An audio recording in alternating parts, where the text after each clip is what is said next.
السلام علیکم ناظرین، کیا آپ جانتے ہیں کہ وہ کون سا عمل ہے جو نفلی نماز، روزے اور صدقہ و خیرات سے بھی زیادہ فضیلت رکھتا ہے؟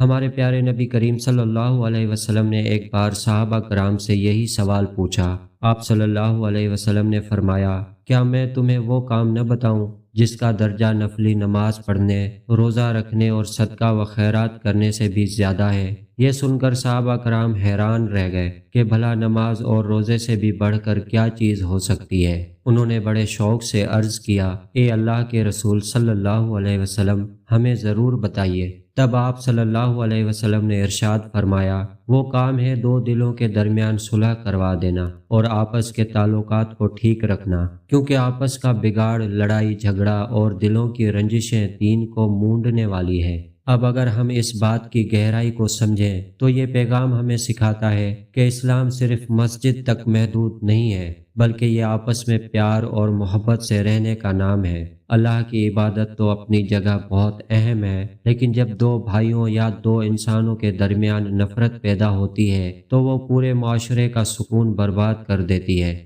نبی پاک صلی اللہ علیہ وسلم نے یہاں دین کو مونڈنے کی جو مثال دی وہ ہمیں ڈرانے کے لیے کافی ہے۔ اس کا مطلب یہ ہے کہ جیسے اسرا سر کے بالوں کو جڑ سے صاف کر دیتا ہے، بالکل اسی طرح جب انسان کے دل میں دوسرے کے لیے دشمنی، کینہ اور نفرت بیٹھ جاتی ہے تو یہ برائی اس کی برسوں کی نیکیوں اور سجدوں کو ختم کر دیتی ہے اور انسان کا ایمان کمزور ہو جاتا ہے۔ یہ حدیث ہمیں یہ سبق دیتی ہے کہ اللہ کو راضی کرنے کا ایک بڑا راستہ یہ بھی ہے کہ ہم اپنی انا اور ضد کو چھوڑ دیں۔ اگر کسی سے ناراضگی ہے تو اسے ختم کرنے میں پہل کریں اور ٹوٹے ہوئے رشتوں کو دوبارہ جوڑیں، کیونکہ سچا مسلمان وہی ہے جس کے ہاتھ اور زبان سے دوسرے مسلمان محفوظ رہیں اور جس کا دل سب کے لیے صاف ہو۔ یہی ہمارے دین کی اصل روح ہے اور نبی کریم صلی اللہ علیہ وسلم کی زندگی کا سب سے خوبصورت سبق ہے۔ اللہ تعالی ہمیں دلوں کو صاف رکھنے اور آپس میں محبت سے رہنے کی توفیق عطا فرمائے، آمین یا رب العالمین۔